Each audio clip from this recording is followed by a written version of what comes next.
നമസ്കാരം. എല്ലാ പ്രേക്ഷകർക്കും ടോപ്പ് 10ലേക്ക് സ്വാഗതം. ലോകം പ്രതീക്ഷയോടെ കാത്തിരിക്കുന്നു. ഹമാസും ഇസ്രയേലും ധാരണയിലെത്തി യുദ്ധം ഏറെക്കുറെ പൂർണ്ണമായി നിർത്തുന്ന ആശ്വാസ വാർത്തയ്ക്കായി.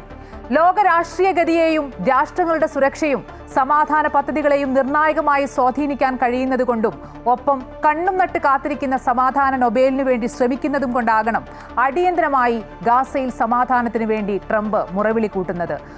അതുതന്നെയാണ് മറ്റ് ലോകരാഷ്ട്രങ്ങളെ അതിശയിപ്പിക്കുന്നതും. സമഗ്രമായി നോക്കാം ടോപ്പ് 10 ഇന്നത്തെ 10 പ്രധാന തലക്കെട്ടുകൾ. ആദ്യം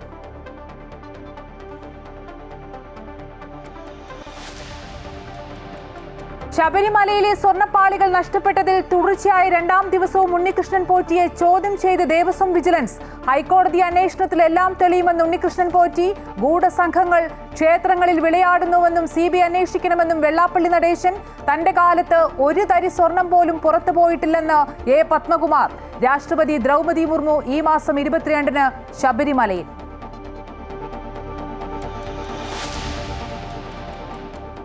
സംസ്ഥാനത്ത് ഡോക്ടറുടെ കുറിപ്പടിയില്ലാതെ കപ്പ് സിറപ്പ് വിൽക്കരുതെന്ന നിർദ്ദേശം. 2 വയസ്സിൽ താഴെയുള്ള കുട്ടികൾക്ക് കപ്പ് സിറപ്പ് നൽകരുതെന്നും ഡ്രഗ്സ് കൺട്രോളർ. സർക്കുലർ പുറത്തിറക്കിയത് കപ്പ് സിറപ്പുകൾ കഴിച്ച് കുട്ടികൾ മരിച്ചതിനെ തുടർന്ന് സംസ്ഥാനങ്ങൾക്ക് ജാഗ്രതാ നിർദ്ദേശം നൽകി കേന്ദ്രം. മധ്യപ്രദേശിൽ ചുമമരുന്ന് കുറിച്ച ഡോക്ടർ അറസ്റ്റിൽ.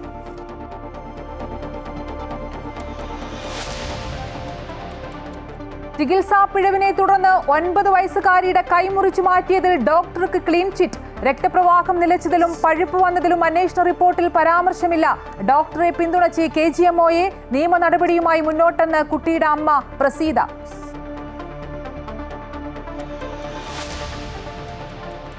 ബീഹാർ നിയമസഭാ തെരഞ്ഞെടുപ്പ് ഒരുക്കങ്ങൾ വിലയിരുത്തി തെരഞ്ഞെടുപ്പ് കമ്മീഷൻ. തീയതി ഉടൻ പ്രഖ്യാപിക്കും. രാജ്യത്ത് സമഗ്ര വോട്ടർ പട്ടിക പരിഷ്കരണം കൃത്യസമയത്ത് പൂർത്തിയാക്കുമെന്ന് മുഖ്യ തെരഞ്ഞെടുപ്പ് കമ്മീഷണർ ഗ്യാനേഷ് കുമാർ.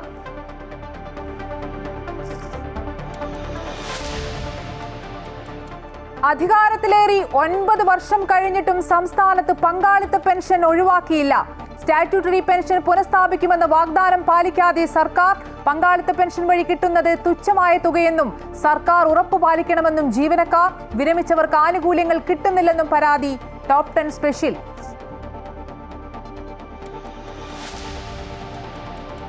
ലഡാക്ക് സമാധാന ചർച്ചയ്ക്ക് സംഘടനകളെ അനുനയിപ്പിക്കാൻ വീണ്ടും കേന്ദ്ര നീക്കം. സോനം വാങ്ചുക്കിനെ മോചിപ്പിക്കാതെ ചർച്ചകൾക്കില്ലെന്ന് സംഘടനകൾ. വെടിവെപ്പിൽ ജുഡീഷ്യൽ അന്വേഷണം പ്രഖ്യാപിക്കും വരെ ജയിലിൽ തുടരുമെന്ന് സോനം വാങ്ചുക്. സോനത്തിന്റെ ഭാര്യ നൽകിയ ഹേബിയസ് കോർപ്പസ് ഹർജി നാളെ സുപ്രീം കോടതി പരിഗണിക്കും.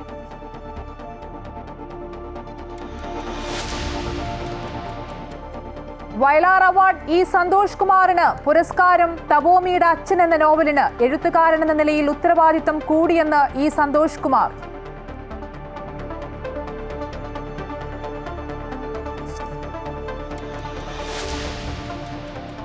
വനിതാ ലോകകപ്പ് ക്രിക്കറ്റിൽ ഇന്ത്യക്കെതിരെ പാകിസ്ഥാൻ 248 റൺസ് വിജയലക്ഷ്യം. മറുപടി ബാറ്റിംഗിൽ പാകിസ്ഥാന് തകർച്ച. Kranti ഗൌഡിന് 3 wicket.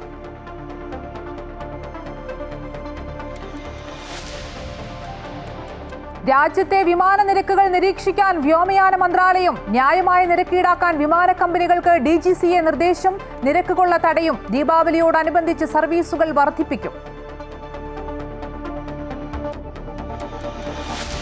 Story of the day. തരിശുമണ്ണിൽ പൊന്നു വിളയിച്ച കഥ.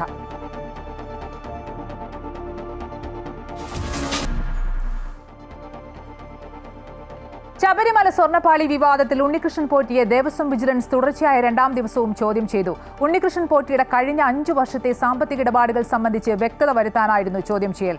ഹൈക്കോടതിയുടെ അന്വേഷണത്തിലൂടെ എല്ലാം വെളിപ്പെടുമെന്നും സത്യം ഇന്നല്ലെങ്കിൽ നാളെ പുറത്തുവരുമെന്നും ഉണ്ണികൃഷ്ണൻ പോറ്റി പ്രതികരിച്ചു.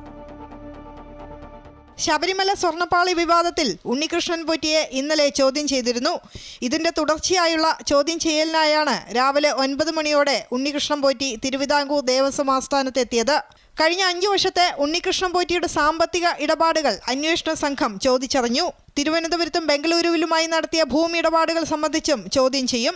3 വർഷത്തിനിടെ 30 കോടി രൂപയുടെ റിയൽ എസ്റ്റേറ്റ് ഇടപാടുകൾ ഉണ്ണികൃഷ്ണൻ പോറ്റി നടത്തിയതായാണ് അന്വേഷണ സംഘത്തിന്റെ കണ്ടെത്തൽ. തനിക്കെതിരായ ആരോപണങ്ങൾ ഉണ്ണികൃഷ്ണൻ പോറ്റി തള്ളി. തന്റെ കൈവശം തന്നുവിട്ടത് ചെമ്പുപാളികൾ ആണെന്നതിൽ ഉറച്ചു നിൽക്കുകയാണ് അദ്ദേഹം. സ്വർണം പൂശാൻ ചെലവ് വഹിച്ചത് താനടക്കം 3 പേരാണെന്നും മൊഴി നൽകിയിരുന്നു.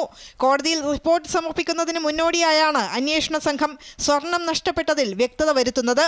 ഹൈക്കോടതിയുടെ അന്വേഷണത്തിൽ എല്ലാം തെളിയുമെന്നും സത്യം ഇന്നല്ലെങ്കിൽ നാളെ പുറത്തുവരുമെന്നും ചോദ്യം ചെയ്യലിന് ശേഷം ഉണ്ണികൃഷ്ണൻ പോറ്റി പ്രതികരിച്ചു. ഉദ്യോഗസ്ഥർ ചോദിച്ചതിനെ കറക്റ്റായിട്ട് മറുപടി പറഞ്ഞിട്ടുണ്ട്. ഹൈക്കോടതിയിൽ ഇപ്പോൾ അന്വേഷണത്തിലെല്ലാം വെളിപ്പെടും. സത്യം തെളിയുമല്ലോ ഇന്നല്ലെങ്കിൽ നാളെ. ഉണ്ണികൃഷ്ണൻ പോറ്റിയുടെ സഹായികളായ വാസുദേവൻ, അനന്തസുബ്രഹ്മണ്യം, രമേശ് എന്നിവരെയും അന്വേഷണ സംഘം ചോദ്യം ചെയ്തേക്കും. ഇദ്ദേഹത്തിന് സഹായം ചെയ്തതായി സംശയിക്കുന്ന ദേവസ്വം ബോർഡ് ഉദ്യോഗസ്ഥരിലേക്കും ദേവസ്വം വിജിലൻസിന്റെ അന്വേഷണം നീളും. അമൃത ന്യൂസ്, തിരുവനന്തപുരം. ശബരിമലയിലെ സ്വർണ്ണപ്പാളിയിൽ കേന്ദ്ര അന്വേഷണം ആവശ്യപ്പെട്ട് UDF. കേരള പോലീസ് അന്വേഷിച്ചാൽ സത്യം തെളിയില്ലെന്ന് കൺവീനർ അടൂർ പ്രകാശ് കോഴിക്കോട് പറഞ്ഞു. ഇത്രമാത്രം ഒരു വലിയ കൊള്ള നടക്കുമ്പോൾ ആ കൊള്ളയ്ക്ക് പിന്നിൽ എന്തൊക്കെയാണ് നടത്തിയിട്ടുള്ളത്? അത് ദേവസ്വം ബോർഡുമായി ബന്ധപ്പെട്ടുകൊണ്ട് ദേവസ്വം ബോർഡിൻ്റെ ചുമതല വഹിച്ചവർ അതിൽ പങ്കാളിത്തമുണ്ടോ, അല്ലെങ്കിൽ അവിടെയുള്ള ഉദ്യോഗസ്ഥന്മാരാരെങ്കിലും അതിൽ പങ്കാളികളാണോ എന്നതിനെക്കുറിച്ചൊക്കെ അന്വേഷണം നടക്കണം. ആ ദേവസ്വം ബോർഡ് സംവിധാനത്തെ അടിമുടി മാറ്റണമെന്ന് SNDP യോഗം ജനറൽ സെക്രട്ടറി വെള്ളാപ്പള്ളി നടേശൻ. അഴിമതിയും കെടുകാര്യസ്ഥതയും കൊണ്ട് എന്നും വിവാദങ്ങളിലാണ് തിരുവിതാംകൂർ ദേവസ്വം ബോർഡ്. സ്വർണ്ണപ്പാളി വിഷയത്തിൽ CBI അന്വേഷണം വേണമെന്നും അദ്ദേഹം ആവശ്യപ്പെട്ടു. ഭരണ സംവിധാനം പൊതുവെ മാറി, പുതിയൊരു ഭരണ സംവിധാനം. അതുകൊണ്ട് ജനാധിപത്യത്തിൽ ജനങ്ങളുടെ പ്രതിനിധികളില്ലാതെ എനിക്കനുഭവത്തില്ല. അതിൽ തന്നെ ഒരു സുതാര്യത ഉറപ്പാണ്. CBI തന്നെ വെച്ചുകൊണ്ട് ആരുടെ കാലത്ത് ഇപ്പൊ ഇവിടെ കാലത്തൊന്നും കണ്ടുപിടിച്ചതേ ഉള്ളൂ. ദേവസ്വം ഭരണം സർക്കാർ അവസാനിപ്പിക്കണമെന്ന് SNDP യോഗം മുഖമാസികയായ യോഗനാഥം എഡിറ്റോറിയലാണ് വെള്ളാപ്പള്ളിയുടെ പരാമർശം. ഗൂഢസംഘങ്ങൾ ക്ഷേത്രങ്ങളിൽ വിളയാടുന്നു, സമ്പന്നരായ ഭക്തരിൽ നിന്ന് സൂത്രപ്പണികളിലൂടെ പണം തട്ടുന്നു, ജീവനക്കാരും ഇടനിലക്കാരും ഉൾപ്പെട്ടതാണ് ഈ ഗൂഢസംഘങ്ങളെന്നും വെള്ളാപ്പള്ളി നടേശൻ. SNDP യോഗം മുഖമാസികയായ യോഗനാഥത്തിന്റെ എഡിറ്റോറിയലാണ് മാസികയുടെ മാനേജിംഗ് എഡിറ്റർ കൂടിയായ വെള്ളാപ്പള്ളിയുടെ വിമർശനം. ദേവസ്വം ഭരണം സർക്കാർ അവസാനിപ്പിക്കണമെന്നും ദേവസ്വം ഭരണത്തിൽ നടക്കുന്നത് കെട്ടക്കാര്യങ്ങളാണെന്നും ഗൂഢസംഘങ്ങൾ പ്രമുഖ ദേവസ്വം ക്ഷേത്രങ്ങളിൽ വിളയാടുന്നുവെന്നും SNDP യോഗം ജനറൽ സെക്രട്ടറി വിമർശിച്ചു. നല്ല ഉദ്യോഗസ്ഥർക്ക് ദേവസ്വത്തിൽ ജോലി ചെയ്യാൻ കഴിയില്ലെന്നും യോഗനാഥത്തിൽ എഴുതിയ എഡിറ്റോറിയലിൽ വെള്ളാപ്പള്ളി നടേശൻ ചൂണ്ടിക്കാട്ടുന്നു. ദേവസ്വം ഭരണത്തിൽ കെട്ടക്കാര്യങ്ങളാണ് നടക്കുന്നത്. സ്വർണ്ണ തട്ടിപ്പിനെക്കുറിച്ച് അയ്യപ്പ ഭക്തരുടെ നെഞ്ചുനീറുന്ന വാർത്തകളാണ് ദിനവും കേൾക്കുന്നത്. അതിന്റെ പഴി സർക്കാരുകൾ ഏറ്റെടുക്കേണ്ടി വരുന്നു. ക്ഷേത്ര വരുമാനത്തിൽ ഏറിയ പങ്കും ജീവനക്കാരുടെ ആനുകൂല്യങ്ങളും ശമ്പളവും നൽകാനാണ് വേണ്ടിവരുന്നത്. കാട്ടിലെ തടി തേവരുടെ ആന എന്ന രീതിയിലെ ദേവസ്വം ഭരണം അവസാനിപ്പിക്കേണ്ട കാലമായി എന്നും വെള്ളാപ്പള്ളി നടേശൻ പറഞ്ഞു. അതേസമയം ശബരിമല സ്വർണ്ണപ്പാളി വിഷയത്തിൽ സർക്കാരിനെ കൂടുതൽ കടന്നാക്രമിക്കാതെ ദേവസ്വം ബോർഡിനെ പഴിചാരി സർക്കാർ നിലപാടിനെ വെള്ളപൂശുകയാണ് വെള്ളാപ്പള്ളി നടേശൻ. അമൃത ന്യൂസ്, ആലപ്പുഴ. ശബരിമലയുമായി ബന്ധപ്പെട്ട് താൻ മോശമായി ഒന്നും ചെയ്തിട്ടില്ലെന്ന് തിരുവിതാംകൂർ ദേവസ്വം ബോർഡ് മുൻ പ്രസിഡന്റ് A. പത്മകുമാർ. താൻ ചുമതലക്കാരനായിരിക്കവേ ശബരിമലയിൽ നിന്നും ഒരു തരി പൊന്നുപോലും പോയിട്ടില്ല, പോകാൻ അനുവദിച്ചിട്ടില്ല. 2019 നവീകരണത്തിന് നൽകിയത് സ്വർണം പൂശിയ ചെമ്പുപാളിയാകാം, അതിൽ വ്യക്തത വരുത്തേണ്ടത് ഉദ്യോഗസ്ഥരാണെന്നും പത്മകുമാർ പറഞ്ഞു. അന്വേഷണം നടക്കട്ടെ, സത്യസന്ധമായിട്ടുള്ള അന്വേഷണം ഇക്കാര്യത്തിൽ നടക്കണമെന്നാണ് എൻ്റെ വ്യക്തമായിട്ടുള്ള അഭിപ്രായം. ഞാൻ നേരത്തെ തന്നെ പറഞ്ഞതാണ്. ഇതിൽ ഇപ്പോൾ എന്നെ സംബന്ധിച്ച് പറയുമ്പോൾ ഞാൻ 2 വർഷം പ്രസിഡൻ്റായിരുന്ന സമയത്താണ് സ്ത്രീ പ്രവേശന പ്രശ്നം, അതുപോലെ തന്നെ കോവിഡ് തുടങ്ങിയിട്ടുള്ള നിരവധിയായിട്ടുള്ള പ്രശ്നങ്ങൾ, അതിനിടയ്ക്കാണല്ലോ ഈ സംഭവങ്ങളൊക്കെ ഉണ്ടായിട്ടുള്ളത്. അപ്പോൾ അതുകൊണ്ട് ഇത് അന്വേഷണം ഇന്നലെ ഉണ്ണികൃഷ്ണൻ പോറ്റിയെ ചോദ്യം ചെയ്തു എന്ന് പറഞ്ഞു. ബാക്കിയുള്ള ആരെയൊക്കെയാണോ ചോദ്യം ചെയ്യേണ്ടത് അവരെയൊക്കെ ചോദ്യം ചെയ്യട്ടെ. ചോദ്യം ചെയ്തിട്ട് സത്യസന്ധമായിട്ടുള്ള കാര്യം വെളിയിൽ വരണം. ശബരിമലയെ സംരക്ഷിക്കണമെന്നാവശ്യപ്പെട്ട് നാമജപ പ്രതിഷേധം തുടങ്ങാൻ ഹിന്ദു ഐക്യവേദി ഒരുങ്ങുന്നു. മറ്റന്നാൾ മുതൽ വരുന്ന ഞായറാഴ്ച വരെ ക്ഷേത്രങ്ങൾ കേന്ദ്രീകരിച്ച് നാമജപ പ്രതിഷേധ പരിപാടി നടത്താനാണ് തീരുമാനം. ദേവസ്വം ബോർഡ് പ്രസിഡന്റ് രാജിവെക്കുക, ശബരിമലയുമായി ബന്ധപ്പെട്ട് ഉയർന്ന വിവാദങ്ങളിൽ CBI അന്വേഷണം നടത്തുക തുടങ്ങിയ ആവശ്യങ്ങൾ ഉന്നയിച്ചാണ് നാമജപ പ്രതിഷേധം. അയ്യപ്പ സംഗമത്തിന് നൽകിയ തുക ദേവസ്വം ബോർഡ് തിരിച്ചു വാങ്ങണമെന്ന് കുമ്മനം രാജശേഖരൻ. ആഗോള അയ്യപ്പ സംഗമം എന്ന പേരിൽ നടത്തിയത് ധൂർത്ത്.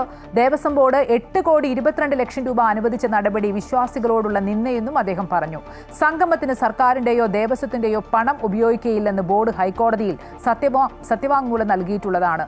അതിനെ മറികടന്ന് ദേവസ്വം ഫണ്ട് ചിലവിട്ടത് കോടതി ലക്ഷ്യമാണെന്നും കുമ്മനം രാജശേഖരൻ തൃശൂരിൽ പറഞ്ഞു.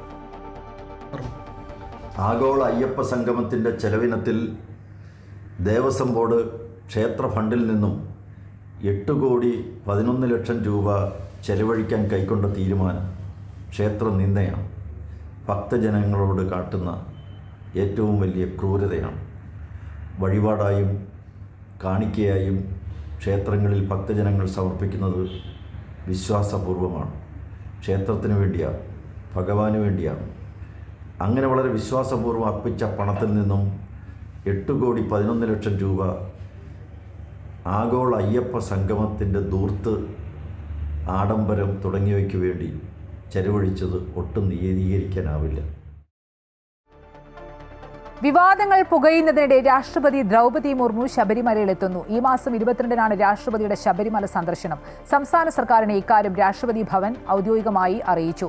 സുരക്ഷയുമായി ബന്ധപ്പെട്ട എല്ലാ നടപടികൾ സ്വീകരിച്ചു കഴിഞ്ഞു. ഒക്ടോബർ 24 വരെ രാഷ്ട്രപതി കേരളത്തിൽ തുടരും. ഈ മാസം 17-നാണ് തുലാമാസ പൂജകൾക്കായി ശബരിമല നട തുറക്കുന്നത്.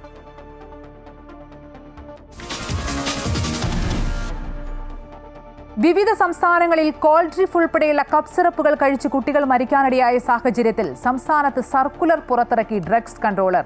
ഡോക്ടറുടെ കുറിപ്പടിയില്ലാതെ കപ്പ് സിറപ്പ് വിൽക്കരുതെന്ന് മെഡിക്കൽ സ്റ്റോറുകൾക്കും ഫാർമസിസ്റ്റുകൾക്കും നിർദ്ദേശം നൽകി. 2 വയസ്സിൽ താഴെയുള്ള കുട്ടികൾക്ക് കപ്പ് സിറപ്പ് നൽകരുതെന്നും സർക്കുലറിൽ ഉണ്ട്. 2 വയസ്സിൽ താഴെയുള്ള കുട്ടികൾക്ക് ചുമയ്ക്കോ ജലദോഷത്തിനോ ഉള്ള മരുന്നുകൾ നിർദ്ദേശിക്കരുതെന്നും ഒന്നിലധികം മരുന്നു ചേരുവകൾ ചേർന്നിട്ടുള്ള സംയുക്ത ഫോർമുലേഷനുകൾ ഒഴിവാക്കണമെന്നും മെഡിക്കൽ സ്റ്റോറുകൾക്കും ഫാർമസിസ്റ്റുകൾക്കും നൽകിയ സർക്കുലറിൽ നിർദ്ദേശം നൽകിയിട്ടുണ്ട്. അത്തരം പ്രിസ്ക്രിപ്ഷനുകൾ വന്നാൽ മരുന്നുകൾ നൽകേണ്ടതില്ല. 5 വയസ്സിൽ താഴെയുള്ള കുട്ടികൾക്ക് ഇത്തരം ഫോർമുലേഷനുകൾ സാധാരണഗതിയിൽ നിർദ്ദേശിക്കാറില്ല. എന്നാൽ അതിൽ കൂടുതൽ പ്രായമുള്ള കുട്ടികൾക്ക് ഇത്തരം മരുന്നുകൾ ഉപയോഗിക്കേണ്ട സാഹചര്യം വരുന്ന പക്ഷം ഡോക്ടർ നിർദ്ദേശിക്കുന്ന അളവിലും കാലയളവിലും ശ്രദ്ധാപൂർവം ഉപയോഗിക്കണമെന്നും സർക്കുലറിൽ പറയുന്നു. GMB സർട്ടിഫൈഡ് ആയിട്ടുള്ള നിർമ്മാതാക്കളുടെ ഉത്പന്നങ്ങൾ മാത്രമേ വിൽപ്പന നടത്തുന്നുള്ളൂ എന്ന് ഉറപ്പുവരുത്തണമെന്നും പ്രിസ്ക്രിപ്ഷൻ ഇല്ലാതെ ഇത്തരം മരുന്നുകൾ നൽകിയാൽ കർശന നടപടി സ്വീകരിക്കുമെന്നും ഡ്രഗ്സ് കൺട്രോളർ അറിയിച്ചു. കേരളത്തിനും തമിഴ്നാടിനും പിന്നാലെ ചുമമരുന്നായ കോൾഡ്രിഫ് സിറപ്പിന്റെ വിൽപ്പന തെലങ്കാനയും നിരോധിച്ചു. സിറപ്പിന്റെ SR13 ബാച്ചിൽ പ്രശ്നം കണ്ടെത്തിയെന്ന റിപ്പോർട്ടിനെ തുടർന്നാണ് നടപടി. സിറപ്പിന്റെ ഉപയോഗം എത്രയും വേഗം അവസാനിപ്പിക്കാനും ഇത് സംബന്ധിച്ച അറിയിപ്പ് പ്രാദേശിക ഡ്രഗ് കൺട്രോൾ അതോറിറ്റികൾക്ക് നൽകാനും സർക്കാർ നിർദ്ദേശിച്ചു. മരുന്ന് വിൽപ്പന അവസാനിപ്പിക്കാൻ മൊത്ത വിപണനക്കാർക്കും ചെറുകിട കച്ചവടക്കാർക്കും ആശുപത്രികൾക്കും നിർദ്ദേശം നൽകി. അമൃത ന്യൂസ്, തിരുവനന്തപുരം. മധ്യപ്രദേശിൽ ചുമമരുന്ന് കഴിച്ച് കുട്ടികൾ മരിച്ച സംഭവത്തിൽ ഡോക്ടർ അറസ്റ്റിൽ. മരുന്ന് നിർദ്ദേശിച്ച ഡോക്ടർ പ്രവീൺ സോണിയാണ് അറസ്റ്റിലായത്. സംഭവത്തിന്റെ പശ്ചാത്തലത്തിൽ കേന്ദ്ര ആരോഗ്യ മന്ത്രാലയം രാജ്യവ്യാപക പരിശോധന ആരംഭിച്ചു. കപ്പ് സിറപ്പ് വിതരണവുമായി ബന്ധപ്പെട്ട് കേന്ദ്രം സംസ്ഥാനങ്ങൾക്ക് ജാഗ്രതാ നിർദ്ദേശം നൽകി. വീഴ്ച വരുത്തുന്ന കമ്പനികൾക്കെതിരെ കർശന നടപടിയെന്നും കേന്ദ്രം വ്യക്തമാക്കി. മധ്യപ്രദേശിലെ ചിന്ദ്വാര പരാസി ആശുപത്രിയിലെ ഡോക്ടറാണ് പ്രവീൺ സോണി. കോൾഡ്രിഫ് ചുമമരുന്നാണ് കുട്ടികൾക്ക് നൽകിയത്. ഡോക്ടർക്കെതിരെയും സ്റ്റേഷൻ ഫാർമ എന്ന കമ്പനിക്കെതിരെയും പോലീസ് നേരത്തെ കേസെടുത്തിരുന്നു. രാജസ്ഥാനിൽ ചുമമരുന്ന് കഴിച്ച ഒരു കുട്ടി കൂടി മരിച്ചിട്ടുണ്ട്. നേരത്തെ 2 കുട്ടികൾ മരണപ്പെട്ടിരുന്നു. അതിനിടെ കേന്ദ്ര ആരോഗ്യ മന്ത്രാലയം രാജ്യവ്യാപക പരിശോധന ആരംഭിച്ചു. ഓരോ സാമ്പിളുകളിലും ഡൈ എത്തിലീൻ ഗ്ലൈക്കോളിന്റെ സാന്നിധ്യം ഉണ്ടോ എന്നാണ് പരിശോധിക്കുന്നത്. തമിഴ്നാട്ടിൽ ഉൽപ്പാദിപ്പിച്ച ചുമമരുന്നിൽ അനുവദനീയമായതിലും അധികം ഡൈ എത്തിലീൻ ഗ്ലൈക്കോൾ കണ്ടെത്തിയിരുന്നു. കേരളവും മധ്യപ്രദേശും ഉൾപ്പെടെയുള്ള സംസ്ഥാനങ്ങളിൽ കോൾഡ്രിഫ് കപ്പ് സിറപ്പ് നിരോധിച്ചിട്ടുണ്ട്. ചുമമരുന്നുകൾ കുട്ടികൾക്ക് നൽകുന്നതിൽ രക്ഷിതാക്കളും ആരോഗ്യ പ്രവർത്തകരും കൂടുതൽ ജാഗ്രത പാലിക്കണമെന്ന് Indian Academy of Paediatrics Kerala വിഭാഗം അധികൃതർ അറിയിച്ചു. 2 വയസ്സിൽ താഴെയുള്ള കുട്ടികളിലെ മിക്ക ചുമരോഗങ്ങളും മരുന്നില്ലാതെ തന്നെ സ്വയം ഭേദമാകുന്നവയാണെന്ന് അധികൃതർ പറഞ്ഞു. അതിനാൽ ഈ പ്രായത്തിലുള്ള കുട്ടികൾക്ക് ചുമമരുന്നുകളുടെ പതിവായ ഉപയോഗം അനാവശ്യവും സുരക്ഷിതമല്ലാത്തതുമാണെന്ന് IAP ചൂണ്ടിക്കാട്ടി. News desk, Amrita news. 9 വയസ്സുകാരിയുടെ കൈമുറിച്ചു മാറ്റിയ സംഭവത്തിൽ ഡോക്ടർമാർക്ക് ക്ലീൻ ചിറ്റ് നൽകിയ അന്വേഷണ റിപ്പോർട്ട്. പാലക്കാട് ജില്ലാ ആശുപത്രിയിൽ നിന്ന് കുട്ടിക്ക് മതിയായ ചികിത്സ നൽകിയെന്നാണ് DMO നിയോഗിച്ച അന്വേഷണ സമിതിയുടെ കണ്ടെത്തൽ. സെപ്റ്റംബർ 30-ന് കുട്ടിയെ ആശുപത്രിയിൽ എത്തിച്ചപ്പോൾ കൈയിലെ രക്തയോട്ടം നിലച്ചിരുന്നുവെന്നും റിപ്പോർട്ടിൽ പറയുന്നു. അതേസമയം റിപ്പോർട്ട് ആരെയൊക്കെയോ സംരക്ഷിക്കാനാണെന്നും നീതി കിട്ടുന്നവരെ നിയമ നടപടിയുമായി മുന്നോട്ട് പോകുമെന്നും കുട്ടിയുടെ മാതാവ് പ്രസീത പറഞ്ഞു. പാലക്കാട് ജില്ലാ ആശുപത്രിയിലെ ചികിത്സാ പിഴവ് കാരണമാണ് പാലക്കാട് പല്ലശ്ശന സ്വദേശിയായ 9 വയസ്സുകാരി വിനോദിനിയുടെ വലതുകൈ മുറിച്ചു മാറ്റേണ്ടി വന്നതെന്നാണ് കുടുംബത്തിന്റെ പരാതി. തുടർന്ന് പരാതി അന്വേഷിക്കാൻ പാലക്കാട് DMO 2 ഡോക്ടർമാരെ നിയോഗിക്കുകയായിരുന്നു. ഇവർ നൽകിയ റിപ്പോർട്ടാണ് ഇപ്പോൾ പുറത്തു വന്നിരിക്കുന്നത്. ജില്ലാ ആശുപത്രിയിൽ നിന്ന് കുട്ടിക്ക് കൃത്യമായ ചികിത്സ ലഭിച്ചിരുന്നുവെന്നും സെപ്റ്റംബർ 30-ന് കുട്ടിയെ ആശുപത്രിയിൽ എത്തിച്ചപ്പോൾ കൈയിലെ രക്തയോട്ടം നിലച്ചിരുന്നുവെന്നും റിപ്പോർട്ടിൽ പറയുന്നു. ഡ്യൂട്ടി ഡോക്ടറുടെയും വകുപ്പ് മേധാവിയുടെയും മൊഴിയുടെ അടിസ്ഥാനത്തിലാണ് റിപ്പോർട്ട് തയ്യാറാക്കിയത്. എന്നാൽ ഒടിഞ്ഞ കൈയിൽ ചോരയൊലിച്ചുള്ള മുറിവുകളോടെയാണ് കുട്ടിയെ ജില്ലാ ആശുപത്രിയിൽ എത്തിച്ചതെന്ന് രക്ഷിതാക്കൾ പറയുമ്പോൾ അത്തരമൊരു മുറിവിനെക്കുറിച്ച് ആരോഗ്യവകുപ്പിന്റെ റിപ്പോർട്ടിലില്ല. റിപ്പോർട്ട് ആരെയൊക്കെ സംരക്ഷിക്കാനാണെന്നും നീതി കിട്ടുന്നതുവരെ നിയമ നടപടികളുമായി മുന്നോട്ടു പോകുമെന്നും കുട്ടിയുടെ അമ്മ പ്രസീത പറഞ്ഞു. ഞാൻ ആക്കുമ്പോൾ അവൾക്ക് വേദനിക്കുന്നുണ്ടെന്ന് പറയണു പറഞ്ഞപ്പോൾ അത് കുഴപ്പമില്ല, എല്ല് 2 പൊട്ടിയതല്ലേ, അപ്പോൾ അതിൻ്റെ ഇതുണ്ടാവും എന്നൊക്കെ പറഞ്ഞു വരും. എൻ്റെ മകൾക്ക് നീതി വേണം. എൻ്റെ മകൾക്ക് എന്നല്ല, ഇപ്പം നാളെ ആരാണെങ്കിലും പോയാൽ അവർക്കൊരു നീതി വേണ്ടേ? കാരണം ഇന്ന് സംഭവിച്ച നാളെ വേറെ ഏതെങ്കിലും കുട്ടിക്ക് സംഭവിക്കില്ലെന്ന് എന്താ ഉറപ്പ്? സെപ്റ്റംബർ 24-ന് വീടിന് സമീപത്ത് കളിക്കുന്നതിനിടെയാണ് പെൺകുട്ടിക്ക് പരിക്കേറ്റത്. അന്ന് തന്നെ ജില്ലാ ആശുപത്രിയിൽ ചികിത്സ തേടി. കയ്യിൽ പ്ലാസ്റ്റർ ഇട്ടു. ഇതിനുശേഷവും കുട്ടിക്ക് വേദനയുണ്ടെന്ന് അറിയിച്ചപ്പോൾ 5 ദിവസം കഴിഞ്ഞ് വരാനാണ് ഡോക്ടർമാർ നിർദ്ദേശിച്ചതെന്ന് കുടുംബം പറയുന്നു. 5 ദിവസത്തിന് ശേഷം പ്ലാസ്റ്റർ മാറ്റിയപ്പോൾ കുട്ടിയുടെ കയ്യിൽ രക്തയോട്ടം നിലച്ച് അഴുകിയ നിലയിലായിരുന്നു. കുട്ടിയെ പിന്നീട് കോഴിക്കോട് മെഡിക്കൽ കോളേജ് ആശുപത്രിയിൽ എത്തിച്ചു. ഇവിടെ വെച്ചാണ് കുട്ടിയുടെ വലത് കൈ മുറിച്ചു മാറ്റിയത്. സാമ്പത്തികമായി പിന്നോക്കം നിൽക്കുന്ന കുടുംബം കുട്ടിയുടെ ചികിത്സയ്ക്കായി സഹായം നൽകണമെന്നും ആവശ്യപ്പെടുന്നു. അമൃത ന്യൂസ്, കോഴിക്കോട്. പാലക്കാട്ടെ 9 വയസ്സുകാരിയുടെ കൈ മുറിച്ചു മാറ്റിയ സംഭവത്തിൽ പ്രതികരണവുമായി UDF കൺവീനർ അടൂർ പ്രകാശ്. കേരളത്തിലെ ആരോഗ്യം തകർന്നതിന്റെ തെളിവാണ് കുട്ടിയുടെ കൈ മുറിച്ചു മാറ്റിയ സംഭവമെന്ന് അടൂർ പ്രകാശ് പറഞ്ഞു. ഈ ആരോഗ്യ രംഗത്ത് എല്ലാം തകർത്ത് തരിപ്പണമാക്കി മുമ്പോട്ട് പോകുന്ന ഒരു ഗവൺമെൻറ്റായി മാറിയിരിക്കുകയാണ് LDF ഗവൺമെൻറ്. ഇപ്പോൾ ഈ പാലക്കാട് നടന്ന സംഭവം, ആ കുട്ടി ഉറക്കം കഴിഞ്ഞ് പോയി അല്ലെങ്കിൽ എഴുന്നേറ്റ് എൻ്റെ കൈ എവിടെ എന്ന് ചോദിക്കുന്ന ഒരു അവസ്ഥ, ഒരു ദയനീയമായ ഒരു അവസ്ഥയാണ് നമുക്ക് കാണാൻ കഴിഞ്ഞത്. അത് ആ ചികിത്സാ പിഴവ് എന്തെങ്കിലും നടന്നിട്ടുണ്ട് എങ്കിൽ ആ ചികിത്സാ പിഴവ് എന്താണ് എന്ന് കണ്ടെത്തി അതിന് പരിഹാരമാർഗം ഉണ്ടാക്കിയെടുക്കുകയാണ് ചെയ്യേണ്ടത്. മെഡിക്കൽ കോളേജുകളിലെ ശസ്ത്രക്രിയാ ഉപകരണങ്ങളുടെ പ്രതിസന്ധിയിൽ പകുതി തുകയെങ്കിലും നൽകണമെന്ന് വിതരണക്കാർ. ബുധനാഴ്ചയ്ക്കകം തുകയടയ്ക്കാത്ത പക്ഷം ഉപകരണങ്ങൾ തിരിച്ചെടുക്കുമെന്നും DMEയുമായി നടത്തിയ ചർച്ചയിൽ വിതരണ കമ്പനിക്കാർ അറിയിച്ചു. സംസ്ഥാനത്തെ മെഡിക്കൽ കോളേജുകളിലും വിവിധ സർക്കാർ ആശുപത്രികളിലുമായി ശസ്ത്രക്രിയാ ഉപകരണങ്ങൾ വിതരണം ചെയ്തതിൽ 158 കോടി രൂപയാണ് വിതരണക്കാർക്ക് ലഭിക്കാനുള്ളത്. അല്ലാത്ത പക്ഷം നാളെ മുതൽ സാധന സാമഗ്രികൾ തിരിച്ചെടുക്കുമെന്നും വിതരണക്കാർ DMEക്ക് കത്തു നൽകിയിരുന്നു. DME വിതരണ കമ്പനിക്കാരുമായി നടത്തിയ ചർച്ചക്കൊടുവിലാണ് ഉപകരണങ്ങൾ തിരിച്ചെടുക്കുന്നത് ബുധനാഴ്ച വരെ നീട്ടിയത്. ഇതിനോടകം പകുതി തുകയെങ്കിലും തിരിച്ചടക്കണമെന്നും വിതരണ കമ്പനിക്കാർ ആവശ്യപ്പെട്ടിട്ടുണ്ട്. തിരുവനന്തപുരം, കോഴിക്കോട് മെഡിക്കൽ കോളേജുകളുടെ കുടിശ്ശിക ഭാഗികമായെങ്കിലും തീർക്കണമെന്നാണ് ആവശ്യം. ഇതുപ്രകാരം 10 കോടി രൂപയെങ്കിലും ഉടൻ നൽകേണ്ടി വരും. തിരുവനന്തപുരം മെഡിക്കൽ കോളേജ് 11 കോടി രൂപയും കോഴിക്കോട് മെഡിക്കൽ കോളേജ് 8 കോടി രൂപയുമാണ് നൽകാനുള്ളത്. ഉപകരണ വിതരണത്തിന്റെ കുടിശ്ശിക 150 കോടി കടന്നതോടെ സെപ്റ്റംബർ മുതൽ കമ്പനിക്കാർ സ്റ്റോക്കുകളുടെ വിതരണം നിർത്തിവെച്ചിരിക്കുകയാണ്. അമൃത ന്യൂസ്, തിരുവനന്തപുരം.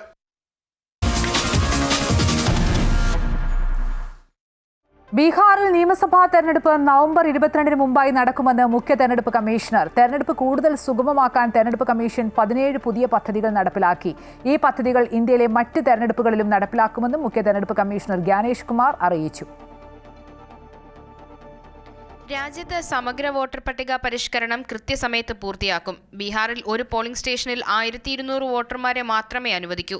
ബൂത്ത് തല ഉദ്യോഗസ്ഥർക്ക് പരിശീലനം നൽകി. ബീഹാറിലെ വോട്ടർ പട്ടിക ശുദ്ധീകരിച്ചതായും മുഖ്യ തെരഞ്ഞെടുപ്പ് കമ്മീഷണർ ജ്ഞാനേഷ് കുമാർ പറഞ്ഞു. തെരഞ്ഞെടുപ്പ് മുന്നൊരുക്കങ്ങൾ വിലയിരുത്താനാണ് ജ്ഞാനേഷ് കുമാർ ബീഹാറിലെത്തിയത്. बिहार के 243 हर विधानसभा में एक ERO होता है और उन्होंने मिलकर BLOs के साथ मिलकर 243 EROs 90,217 BLOs ने मिलकर काफी वर्षों के बाद, लगभग 22 वर्षों के बाद मतदाता सूची के शुद्धीकरण का പോളിംഗ് ബൂത്തിൽ വോട്ടർമാർക്ക് മൊബൈൽ ഫോൺ ഉപയോഗിക്കാൻ കഴിയില്ല. പോളിംഗ് സ്റ്റേഷനുകൾക്ക് പുറത്ത് ഫോണുകൾ സൂക്ഷിക്കാനുള്ള സൗകര്യമൊരുക്കും. ഉയർന്ന കെട്ടിടങ്ങളുള്ള റെസിഡൻഷ്യൽ കോംപ്ലക്സുകളിലും സൊസൈറ്റികളിലും കൂടുതൽ ബൂത്തുകൾ സ്ഥാപിക്കും. സ്ഥാനാർത്ഥികൾക്ക് അനൌദ്യോഗിക തിരിച്ചറിയൽ സ്ലിപ്പുകൾ നൽകാനുള്ള ബൂത്തുകൾ സ്ഥാപിക്കാം. ഈ ബൂത്തുകൾ പോളിംഗ് സ്റ്റേഷനിൽ നിന്ന് 100 മീറ്ററിനപ്പുറമായിരിക്കണമെന്നും കമ്മീഷണർ പറഞ്ഞു. ബീഹാറിൽ അന്തിമ വോട്ടർ പട്ടിക തെരഞ്ഞെടുപ്പ് കമ്മീഷൻ കഴിഞ്ഞ ദിവസം പ്രസിദ്ധീകരിച്ചിരുന്നു. പുതുക്കിയ കരട് വോട്ടർ പട്ടികയെക്കുറിച്ചുള്ള പരാതികൾ പരിശോധിച്ചതിന് ശേഷമാണ് അന്തിമ വോട്ടർ പട്ടിക തയ്യാറാക്കിയത്. വരാനിരിക്കുന്ന നിയമസഭാ തെരഞ്ഞെടുപ്പിൽ പുതിയ വോട്ടർ പട്ടികയാണ് ഉപയോഗിക്കുക. ബീഹാറിൽ 17 പുതിയ പദ്ധതികളും വിജയകരമായി നടപ്പിലാക്കി. ചിലത് തെരഞ്ഞെടുപ്പ് നടത്തുന്നതിനും ചിലത് വോട്ടെണ്ണലിനും ഉപയോഗിക്കും. വോട്ടർ പട്ടിക തയ്യാറാക്കുന്ന ചുമതല ഇലക്ട്രൽ രജിസ്ട്രേഷൻ ഉദ്യോഗസ്ഥർക്കാണ്. ബീഹാറിലെ 243 നിയമസഭാ മണ്ഡലങ്ങളിലും ഓരോ ERO ഉണ്ട്. 243 EROമാരും 90,207 BLOമാരും ചേർന്ന് ഏകദേശം 22 വർഷത്തിനു ശേഷം വോട്ടർ പട്ടിക ശുദ്ധീകരിക്കുന്ന ജോലി പൂർത്തിയാക്കിയെന്നും തെരഞ്ഞെടുപ്പ് കമ്മീഷണർ കൂട്ടിച്ചേർത്തു. News desk Amrita news. ഇനി ടോപ്പ് 10 സ്പെഷ്യലിലേക്കാണ്. സംസ്ഥാനത്ത് പങ്കാളിത്ത പെൻഷൻ ഒഴിവാക്കി സ്റ്റാറ്റ്യൂട്ടറി പെൻഷൻ പുനഃസ്ഥാപിക്കുമെന്ന വാഗ്ദാനം അധികാരത്തിലേറി 9 വർഷം കഴിഞ്ഞിട്ടും സർക്കാർ പാലിച്ചില്ല. സർക്കാർ നൽകിയ ഉറപ്പ് പാലിക്കണമെന്ന് ജീവനക്കാർ. പങ്കാളിത്ത പെൻഷൻ വഴി കിട്ടുന്നത് തുച്ഛമായ തുക. വിരമിച്ചവർക്ക് ആനുകൂല്യങ്ങളും കിട്ടുന്നില്ലെന്ന് പരാതി. 2013 ഏപ്രിൽ 1 മുതൽ സർവീസിൽ പ്രവേശിച്ചവരെയാണ് പങ്കാളിത്ത പെൻഷൻ പദ്ധതിയിൽ ഉൾപ്പെടുത്തിയത്. അതിനുശേഷം ഇടതുപക്ഷം ഭരണത്തിലേറി 9 വർഷം പിന്നിട്ടിട്ടും പങ്കാളിത്ത പെൻഷൻ പിൻവലിച്ചില്ലെന്ന് മാത്രമല്ല, ആനുകൂല്യങ്ങൾ തടഞ്ഞ് ദ്രോഹിക്കുകയാണെന്നും വിരമിച്ച ജീവനക്കാർ ആരോപിക്കുന്നു. ശമ്പളത്തിന്റെ 10% നാഷണൽ പെൻഷൻ സ്കീമിൽ നിക്ഷേപിക്കുന്നുണ്ട്. തുല്യമായ തുക സർക്കാരും നൽകും. ഈ വിഭാഗത്തിലുള്ള ജീവനക്കാരുടെ പെൻഷൻ പ്രായം 60ആയും വർദ്ധിപ്പിച്ചിരുന്നു. പെൻഷൻ ഭാരം ലഘൂകരിക്കുന്നതിനായി കേന്ദ്ര സർക്കാരും വിവിധ സംസ്ഥാന സർക്കാരുകളും സ്വീകരിച്ച നടപടിയെ തുടർന്നാണ് സംസ്ഥാനത്തും പങ്കാളിത്ത പെൻഷൻ പദ്ധതി നടപ്പാക്കിയത്. പങ്കാളിത്ത പെൻഷനിൽ 10% സർക്കാർ വിഹിതമുള്ളൂ. വിരമിച്ച ശേഷം നല്ലൊരു ശതമാനം ജീവനക്കാർക്കും നാമമാത്രമായ പെൻഷനെ ലഭിക്കുന്നുള്ളൂ. പങ്കാളിത്ത പെൻഷൻ പദ്ധതി പിൻവലിക്കണമെന്നാണ് LDFന്റെ പ്രഖ്യാപിത നയമെങ്കിലും പങ്കാളിത്ത പെൻഷനിൽ നിന്ന് പിന്മാറാൻ പ്രായോഗിക തടസ്സങ്ങളുണ്ടെന്നാണ് സർക്കാരിന്റെ വിലയിരുത്തൽ. പങ്കാളിത്ത പെൻഷൻ പിൻവലിക്കുമെന്നായിരുന്നു 2016ലെയും 2021ലെയും LDFന്റെ തെരഞ്ഞെടുപ്പ് വാഗ്ദാനം. എന്നാൽ ഇതുവരെയും അതിൽ തീരുമാനമായിട്ടില്ല. വർഷങ്ങളായി ജോലിയെടുത്തിട്ടും പലർക്കും പെൻഷനായി ലഭിക്കുന്നത് 2000 രൂപയിൽ താഴെ മാത്രമാണ്. ലഭിക്കുന്ന ഈ തുച്ഛമായ തുക കൊണ്ട് യാതൊരു വിധത്തിലും ജീവിക്കാൻ സാധ്യമല്ല എന്നാണ് വിരമിച്ച ജീവനക്കാർ പറയുന്നത്. അമൃത ന്യൂസ്, തിരുവനന്തപുരം. വർഷങ്ങളോളം ജോലി ചെയ്തിട്ടും പെൻഷനായി കിട്ടുന്നത് തുച്ഛമായ തുകയാണെന്നാണ് ജീവനക്കാരുടെ പരാതി. പെൻഷനായി കിട്ടുന്ന തുക കൊണ്ട് ജീവിതം എങ്ങനെയും തള്ളി നീക്കാൻ സാധിക്കില്ലെന്നും സ്റ്റാറ്റ്യൂട്ടറി പെൻഷൻ പുനഃസ്ഥാപിക്കണമെന്നുമാണ് ജീവനക്കാരുടെ ആവശ്യം. ഈ NPSകാരന് മറ്റൊരു കടയിൽ പോയാൽ OPSകാരന് അരി വാങ്ങുമ്പോൾ NPSകാരന് NPSകാരൻ്റെ കാർഡ് കാണിച്ചു കൊടുത്താൽ 1 കിലോ അരി കിട്ടില്ല. ഒരു 900 അല്ലെ 1000 ചോട പെൻഷനുള്ള ഒരാൾ എങ്ങനെ മരുന്ന് വാങ്ങും, എങ്ങനെ അരി വാങ്ങും? ഈ കേരളം മാത്രമാണ് DCRG പോലും കൊടുക്കാത്തത്. എല്ലാ ഓണത്തിനും SNPSCക്കാർ തരുന്ന കിറ്റാണ് ഞങ്ങളുടെ ഓണത്തിൻ്റെ പട്ടിണി മാറ്റുന്നത്. ആ ഒരു സ്ഥിതിയിലേക്ക് ഞങ്ങൾ എത്തിയപ്പോൾ ഈ വേദന ഞങ്ങൾ ആരോടാ പറയേണ്ടത്? ഒരുപാട് പൈസയൊന്നും വേണ്ട. ഞങ്ങൾ ഒരു നേരത്തെ ഭക്ഷണത്തിന്, ഒരു നേരത്തെ മരുന്നിന് വേണ്ടി മാത്രമാണ് നമ്മൾ പൈസ ചോദിക്കുന്നത്, വേറൊരു കാര്യം ചോദിക്കുന്നത്. ഇത്രയൊക്കെ ഉണ്ടായിട്ടും ഞങ്ങളെങ്ങനെ തെരുവിലിറക്കുകയാണെങ്കിൽ ഞങ്ങൾ ഇനി എങ്ങോട്ട് പോകണം? 1809 രൂപ വെച്ച് ജീവിതം മുന്നോട്ട് കൊണ്ടുപോകാൻ വളരെ പ്രയാസമുണ്ട്. കുടുംബം മുന്നോട്ട് പോകണമെങ്കിൽ, ആശുപത്രി പോകണമെങ്കിൽ ഇപ്പോൾ നിലവിൽ തന്നെ ചികിത്സിക്കാൻ പൈസ ഇല്ലാത്ത അവസ്ഥ, ആരോടും കടം മേടിക്കാൻ പറ്റാത്ത അവസ്ഥ. ഇപ്പം വളരെ കൂലിപ്പണിക്ക് പോയിട്ടാണ് ജീവിതം മുന്നോട്ട് കൊണ്ടുപോകുന്നത്. ഗവൺമെൻറ് ഞങ്ങളുടെ ഈ അവസ്ഥ കണ്ടുകൊണ്ട് എല്ലാ ജീവനക്കാർക്കും കിട്ടാനുള്ള ആനുകൂല്യങ്ങൾ ഒന്നടങ്കം വിതരണം ചെയ്തുകൊണ്ട് NPS പിൻവലിച്ച് OPS നടപ്പിലാക്കണം എന്ന് മാത്രമാണ് സൂചിപ്പിക്കാനുള്ളത്. 3 ലക്ഷത്തോളം രൂപ ഞങ്ങളെ പൈസ പിടിച്ചിട്ടിട്ട് അതിൻ്റെ ആനുറ്റിയായിട്ട് ഞങ്ങൾക്ക് തരുന്നത് വെറും 1615 രൂപ എല്ലാ മാസവും കിട്ടിക്കൊണ്ടിരിക്കുന്നത്. ഇത് വിധവാ പെൻഷനും വാർദ്ധക്യകാല പെൻഷനും പോലും 1600 രൂപ നൽകുമ്പോൾ ഒരു സർവീസിൽ നിന്ന് വിരമിച്ച ഒരു വ്യക്തിക്ക് കിട്ടുന്ന രൂപ ഇത്രയാണ്. ശമ്പളം മേടിച്ചത് മാത്രമേ ഉള്ളൂ, മിച്ചല്ല നമുക്ക് യാതൊരുവിധ പൈസയുള്ള ഒരു ആനുകൂല്യങ്ങളോ ഒന്നുമില്ല. ഇപ്പോൾ സുഖമില്ലാത്ത അവസ്ഥയിലാണ്. ഇപ്പോൾ നടക്കാനും പോകാനൊന്നും വയ്യ. നല്ല ആരോഗ്യം വളരെ കുറവാണ്. ഈ 60 വയസ്സ് കഴിഞ്ഞതുകൊണ്ട് എവിടെയെങ്കിലും ഒരു ജോലിക്ക് എന്തെങ്കിലും ഒരു തൂപ്പി ജോലിക്ക് ഒന്ന് ചോദിച്ചാൽ പോലും ആരും തരാത്തൊരവസ്ഥയാണ്.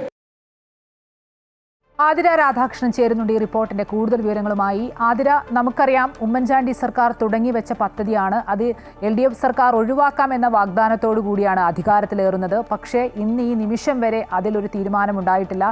ഇപ്പോൾ ഈ ജീവനക്കാർ ഉയർത്തുന്ന ആവശ്യങ്ങളൊക്കെ സർക്കാർ പരിഗണിക്കുമെന്ന് കരുതാമോ? 2013 ഉമ്മൻചാണ്ടി സർക്കാരിന്റെ കാലത്താണ് ഈ പങ്കാളിത്ത പെൻഷൻ എന്ന് പറയുന്ന പദ്ധതി കൊണ്ടുവരുന്നത്. പക്ഷേ അതിനുശേഷം LDF സർക്കാർ 2 തവണ അധികാരത്തിലേറുമ്പോഴും നൽകിയ വാഗ്ദാനം ഈ പങ്കാളിത്ത പെൻഷൻ ഒഴിവാക്കാമെന്ന് ജീവനക്കാർക്ക് ഒരു വാഗ്ദാനം നൽകിയിരുന്നു. പക്ഷേ ഇന്ന് ഈ നിമിഷം വരെ ആ വാഗ്ദാനം പാലിക്കപ്പെട്ടിട്ടില്ല എന്നുള്ളതാണ്. ഇതിനു മുന്നിൽ വലിയ തടസ്സങ്ങളുണ്ട് എന്നൊക്കെയാണ് ഈ സർക്കാരിന്റെ വാദം.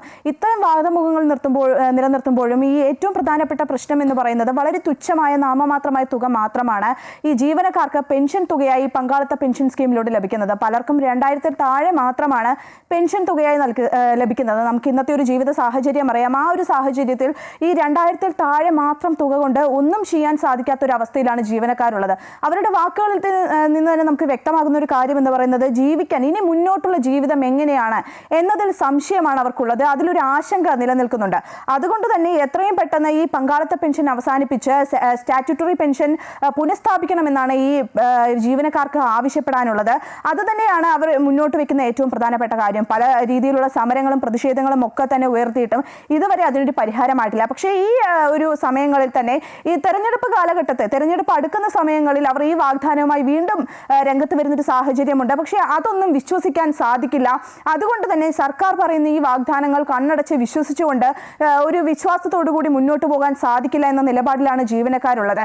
ഇപ്പോൾ ധനമന്ത്രി KN ബാലഗോപാൽ ഉൾപ്പെടെ ഈ പങ്കാളിത്ത പെൻഷൻ അവസാനിപ്പിക്കാനുള്ള ഒരു ആലോചനയിലാണ് എന്ന തരത്തിലുള്ള വാർത്തകളൊക്കെ തന്നെ പുറത്തു വന്നിരുന്നു. അത്തരത്തിൽ മാധ്യമങ്ങളോട് ഉൾപ്പെടെ പറഞ്ഞിരുന്നു. പക്ഷേ അതൊന്നും തന്നെ ഇപ്പോൾ വിശ്വസിക്കാൻ സാധിക്കില്ല. തെരഞ്ഞെടുപ്പ് മുന്നിൽ കണ്ടുകൊണ്ടുള്ള ഒരു നാടകം മാത്രമാണ് എന്നതാണ് ജീവനക്കാരുടെ ഒരു ആരോപണം എന്ന് പറയുന്നത്. പക്ഷേ ഏതായാലും ഈ ഒരു സാഹചര്യത്തിൽ സാധാരണക്കാരായിട്ടുള്ള ജീവനക്കാരാണ്. വർഷങ്ങളോളം 10ഉം 15ഉം വർഷം ജോലി ചെയ്തിട്ടുള്ള ജീവനക്കാരാണ്. അവർക്ക് ഈ ജോലിക്ക് ശേഷം വിരമിച്ചതിന് ശേഷം അവർക്കൊരു ആനുകൂല്യം ലഭിക്കണം, അല്ലെങ്കിൽ അവർക്ക് ഇനിയുള്ള ജീവിതം മുന്നോട്ട് കൊണ്ടുപോകാൻ സാധ്യമായിട്ടുള്ള ഒരു തുക അവരുടെ കയ്യിൽ കിട്ടണം. പെൻഷനായി ഒരു മാസം ജീവിക്കാനുള്ള തുകയാണ്. അതുകൊണ്ട് തന്നെ മാന്യമായിട്ടുള്ള ഒരു തുകയാണ് അവർക്ക് വേണ്ടത്. അവരുടെ ആവശ്യങ്ങൾ എന്ന് പറയുന്നത് അത് അടിസ്ഥാനപരമായിട്ടുള്ള ഒരു ആവശ്യമാണ്. അതുകൊണ്ട് തന്നെ എത്രയും പെട്ടെന്ന് ഈ പങ്കാളിത്ത പെൻഷൻ അവസാനിപ്പിക്കണമെന്നാണ് അവർക്ക് പറയാനുള്ളത്. അത് സർക്കാർ കേൾക്കണമെന്നാണ് അവർക്ക് ആവശ്യപ്പെടാനുള്ളത്. തീർച്ചയായും ആതിര പറഞ്ഞ പോലെ തന്നെ പെൻഷൻ പറ്റിയ ജീവനക്കാരാണ്. അത് സർക്കാർ അവർക്ക് നൽകിയ ഒരു വാഗ്ദാനമാണ്. അത് നടപ്പാക്കണം എന്നുള്ളത് മാത്രമാണ് അവരുടെ ആവശ്യം. ഈ റിപ്പോർട്ടിന്റെ കൂടുതൽ വിശദാംശങ്ങൾ നൽകുകയായിരുന്നു ആതിര രാധാകൃഷ്ണൻ. കോട്ടയം നഗരസഭയിലെ മുൻ ശുചീകരണ തൊഴിലാളിക്ക് പെൻഷൻ ആനുകൂല്യങ്ങൾ ലഭ്യമാക്കുന്നില്ലെന്ന് പരാതി. 33 വർഷത്തെ സേവനത്തിന് ശേഷം വിരമിച്ച കറുപ്പസ്വാമിയാണ് നഗരസഭയിലെ ഉദ്യോഗസ്ഥരുടെ അലംഭാവം മൂലം ദുരിതം അനുഭവിക്കുന്നത്. പല തലങ്ങളിലും പരാതികൾ നൽകിയെങ്കിലും നടപടി ഉണ്ടായില്ലെന്നും കറുപ്പസ്വാമി പറയുന്നു. 33 വർഷം കോട്ടയം നഗരസഭയിൽ ശുചീകരണ വിഭാഗത്തിൽ ജോലി ചെയ്തിരുന്ന ആളാണ് കറുപ്പസ്വാമി. ഇക്കഴിഞ്ഞ മെയ് 31 ജോലിയിൽ നിന്നും വിരമിച്ചു. എന്നാൽ മാസങ്ങൾ പിന്നിട്ടിട്ടും പെൻഷൻ ആനുകൂല്യങ്ങൾ ലഭ്യമായിട്ടില്ല. ഇത് സംബന്ധിച്ച് മുനിസിപ്പൽ സെക്രട്ടറിക്കും മുനിസിപ്പൽ ഹെൽത്ത് ഓഫീസർക്കും ജോയിന്റ് ഡയറക്ടർക്കും പരാതി നൽകിയിരുന്നു. എന്നാൽ സേവന കാലയളവിൽ കറുപ്പസ്വാമി അനധികൃതമായി അവധിയെടുത്തിട്ടുള്ളതായി കണ്ടെത്തി എന്ന മറുപടിയാണ് അധികൃതരിൽ നിന്നും ലഭിച്ചത്. എന്തുകൊണ്ടാണെന്ന് അറിയാനായിട്ട് ഒരു നടപടി ഉണ്ടായില്ല. HSന് പരാതി കൊടുത്തു, ഹെൽത്ത് സൂപ്പർവൈസർക്ക് ഒരു നടപടി ഉണ്ടായില്ല. രണ്ടാമത് ഇവിടുത്തെ ജോയിന്റ് ഡയറക്ടറായ അവർക്ക് പരാതി കൊടുത്തു, അവിടുന്ന് ഒരു ഉത്തരവ് എനിക്ക് കിട്ടി. ആ ഉത്തരവിൻ്റെ കോപ്പി കിട്ടിയിട്ടും ഒരു നടപടി ഉണ്ടായില്ല. കളക്ടർക്ക് കഴിഞ്ഞിടയ്ക്ക് പരാതി കൊടുത്തു, 1 മാസമായി. ഈ 1 മാസത്തിനിടെ കളക്ടറിന് അവിടുന്ന് ജോയിന്റ് ഡയറക്ടർക്ക് അത് കൊടുക്കുകയും ജോയിന്റ് ഡയറക്ടറിൻ്റെ ഓഫീസിൽ നിന്ന് മുനിസിപ്പാലിറ്റിയുടെ ഉദ്യോഗസ്ഥരെ സപ്പോർട്ട് ചെയ്യുന്ന രീതിയിലുള്ള സംസാരത്തിൻ്റെ മറുപടിയാണ് നമുക്ക് കിട്ടിയിരിക്കുന്നത്. നാളത് വരെ എൻ്റെ പെൻഷൻ ബുക്ക് പോലും എന്നോട് ഒപ്പിട്ട് മേടിക്കാൻ തയ്യാറായില്ല. കാരണം എന്താണെന്ന് എനിക്കൊരു പിടുത്തവുമില്ല. 8 മാസമായി ഞാൻ കൊടുത്ത അപേക്ഷയ്ക്ക് ഒരു മറുപടിയും കൂടാതെ ഒരു ക്ലർക്ക് അവരുടെ മേശപ്പുറത്ത് ചുമ്മാതെ വെച്ചുകൊണ്ടിരുന്നിട്ട് അവസാനം എന്നെ ഇട്ട് ഈ ഇത്രയും കൊല്ലം സർവീസ് ചെയ്ത എന്നെ ഇട്ട് എൻ്റെ പെൻഷൻ പോലും കിട്ടാത്ത രീതിക്കുള്ള ബുദ്ധിമുട്ടിലാണ്. താൻ അപേക്ഷ നൽകി മാത്രമാണ് അവധി എടുത്തിട്ടുള്ളതെന്നും തന്റെ അവധി അപേക്ഷകൾ മേലധികാരികൾ ഒരിക്കൽ പോലും തള്ളിയിട്ടില്ലെന്നും കറുപ്പസ്വാമി വ്യക്തമാക്കുന്നു. പെൻഷൻ ആനുകൂല്യങ്ങൾ ലഭിച്ചിരുന്നെങ്കിൽ തന്റെ കടങ്ങൾ തീർക്കാൻ കഴിയുമായിരുന്നു എന്നാണ് കറുപ്പസ്വാമി പറയുന്നത്. അധികൃതരുടെ അലംഭാവത്തിനെതിരെ നിയമപോരാട്ടത്തിന് വേണ്ട സാമ്പത്തികവും ആരോഗ്യവും തനിക്കില്ല. ഒടുവിൽ ജില്ലാ കളക്ടർക്കും പരാതി നൽകി നീതിക്കായുള്ള കാത്തിരിപ്പിലാണ് ഇദ്ദേഹം. അമൃത ന്യൂസ്, കോട്ടയം. ലഡാക്ക് ചർച്ചയ്ക്ക് സംഘടനകളെ അനുനയിപ്പിക്കാൻ വീണ്ടും കേന്ദ്ര നീക്കം. വെടിവെപ്പിൽ ജുഡീഷ്യൽ അന്വേഷണം വേണമെന്നും അതുവരെ ജയിലിൽ തുടരുമെന്നും സോനം വാങ്ചുക് അറിയിച്ചു.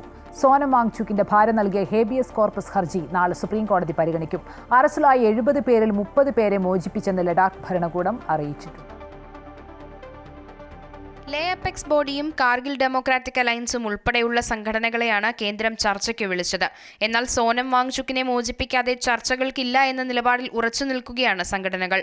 പ്രതിഷേധക്കാരുടെ ആവശ്യങ്ങൾ വേഗത്തിൽ നടപ്പിലാക്കാൻ കഴിയില്ല എന്നുള്ളതാണ് കേന്ദ്ര സർക്കാരിന്റെ നിലപാട്. കേന്ദ്രവുമായി നടക്കാനിരിക്കുന്ന ചർച്ചകളിൽ നിന്ന് പിന്മാറിയെങ്കിലും സംഘടനകളെ വീണ്ടും ചർച്ചയ്ക്കെത്തിക്കാനുള്ള ശ്രമങ്ങൾ കേന്ദ്രം തുടരുകയാണ്. അതിനിടെ നേപ്പാളിലെ ജൻസി പ്രക്ഷോഭം സൂക്ഷ്മമായി പഠിക്കാനുള്ള തീരുമാനത്തിലാണ് ഡൽഹി പോലീസ്. ലഡാക്കിലെ വെടിവയ്പിൽ 4 പേർ കൊല്ലപ്പെട്ടതിൽ ജുഡീഷ്യൽ അന്വേഷണം പ്രഖ്യാപിക്കും വരെ ജയിലിൽ തുടരുമെന്ന് പരിസ്ഥിതി പ്രവർത്തകൻ സോനം വാങ്ചുക് അറിയിച്ചു. സോനം വാങ്ചുക്കിന്റെ അറസ്റ്റിൽ ഭാര്യ ഗീതാഞ്ജലി ആങ്മോ നൽകിയ ഹേബിയസ് കോർപ്പസ് സുപ്രീംകോടതി നാളെ പരിഗണിക്കും. ജസ്റ്റിസ് അരവിന്ദ് കുമാർ, NV അഞ്ജരിയ എന്നിവർ അടങ്ങിയ ബെഞ്ചാണ് ഹർജി പരിഗണിക്കുക. ലഡാക്കിൽ നടന്ന പ്രക്ഷോഭത്തിൽ 70 പേരെയാണ് കസ്റ്റഡിയിലെടുത്തത്. ഇതിൽ 30 പേരെ വിട്ടയച്ചതായി ലഡാക്ക് ഭരണകൂടം വ്യക്തമാക്കി. കോടതി നടപടികൾ അനുസരിച്ച് ബാക്കിയുള്ള 40 പേരെയും മോചിപ്പിക്കുമെന്ന് ലഡാക്ക് ഭരണകൂടം വ്യക്തമാക്കി. News desk Amrita news. 49ാമത് വയലാർ രാമവർമ്മ സാഹിത്യ പുരസ്കാരം സന്തോഷ് കുമാറിന്. തപോമിയുടെ അച്ഛൻ എന്ന കൃതിക്കാണ് പുരസ്കാരം. 1 ലക്ഷം രൂപയും പ്രശസ്തി പത്രവും കാനായി കുഞ്ഞിരാമൻ നിർമ്മിച്ച ശില്പവും അടങ്ങുന്നതാണ് പുരസ്കാരം. ഒക്ടോബർ 27 അവാർഡ് സമ്മാനിക്കും.